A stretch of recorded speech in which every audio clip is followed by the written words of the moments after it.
Eto pa mga bossing ko, ang isa sa mga paborito ko na pampaswerte. Simple lamang mga bossing pero napaka-epektibo po nito mga bossing. Eto pa mga bossing ko ay tubig na nagmula lang po mga bossing ko sa gripo namin. Ako po mga bossing ko ay isa rin sa magpapatotoo sa pamamagitan ng tubig. Paborito ko po ito mga bossing.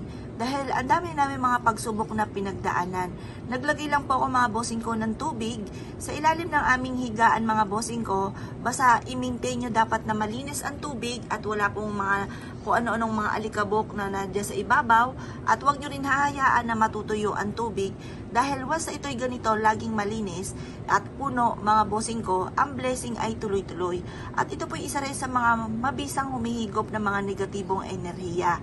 Kaya kung kayo po mga bossing ko nag-iisip na mga simple lamang na mga pamamaraan, ang tubig mga bossing ko na malinis, ang irirekomenda ko po sa inyo. Gawin nyo po ito mga bossing ko sa umaga na mga bandang 6:30 or kaya po'y alas 7 na nakaharap ka sa gawing silangan. Sa silangan lagi mga bossing. Kasi sa silangan, yan po ay pataas ang sinag ng araw. Ang ibig sabihin ng pataas ay tagumpay. Sunod ay liwanag mga bossing. Yan po ay liwanag ng buhay tungo sa ating tagumpay. At ang kalura naman ay lubugan mga bossing. At sunod ay tagdilim. Pangit ang ibig sabihin po noon mga bossing. Ngayon pa mga bossing, ibulong nyo sa tubig. Tapos pasulyap-sulyap ka sa liwanag ng sinag ng araw sa silangan. Sabihin nyo po sa pamamagitan ng pampaswerteng ito ay siksik-liglig at umaabot. Maraming blessing ang darating sa akin. Kailanman na hindi na ako mamumblema tungkol sa usapin ng pera. Yayaman ako at magiging matagumpay. Lahat ng mga pinapangarap ko ay aking makakamtan. Ganon ang mga pag-wish na walang gamit na sana, direct to the point mga bossing. At pagkatapos po niyan mga bossing ko, ibilad nyo ito sa sinag ng araw hanggang alas 8 ng umaga.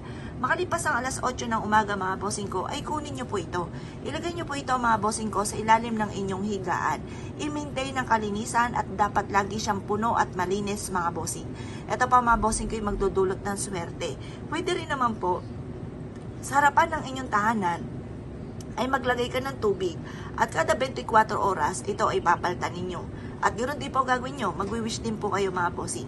Basta kailangan mga bossing ko ay positibo ka sa buhay.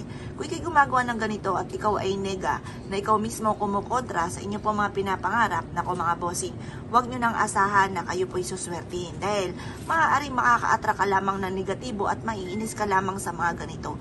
Kaya kailangan mga bossing ko ay nasa proseso, sumunod ka sa proseso, positive lamang mga bossing. Ngayon pa mga bossing, kapag po ito'y nagdumi, tatapon nyo lamang po sa lababo, tapos hugasan nyo mabuti yung inyo pong lagayan, pagtapos lagyan nyo muli ng panibagong tubig.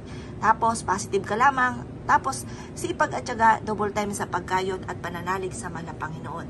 Kaya kung kayo po'y gagawa ng ganito, ay siya mga bossing, good luck po sa inyo po lahat.